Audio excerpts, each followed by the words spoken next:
শুভ দুপুর বন্ধুরা। আজকে মাছ নয়, মাংস নয়, ডিমের পোচ করে এই ঝোলের মধ্যে দিয়ে দেবো।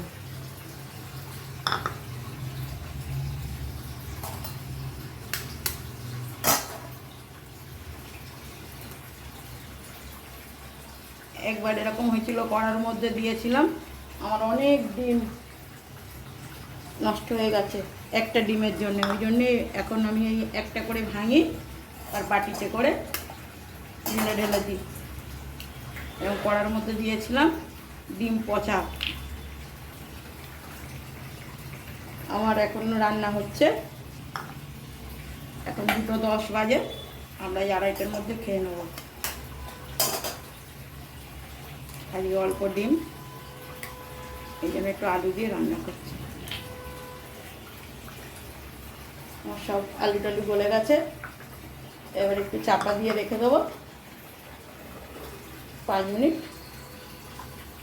ব্যাস, এই আমার আজকে রান্না। টাটা, শুভ দুপুর, বাই। দেখি আমার কেমন হয়েছে। তখন তো দেখালাম ডিম ফাটিয়ে ফাটিয়ে দিচ্ছি, এখন এই দেখো সুন্দর হয়ে গেছে। ডিমের পোচ করে জলটাও এখন অনেকটা কমে গেছে। দুপুরবেলা একটু ঝোল টোল না হলে ভালো লাগে না, আজকে মাছের ঝোল টোল নেই তো, ওই জন্য আমি একটু ঝোল ঝোলই রেখেছি রান্নাটা। কার কার খাওয়া হয়েছে তোমরা একটু বলো। আমার হয়ে গেছে কমপ্লিট, আমি এবার খেতে বসবো।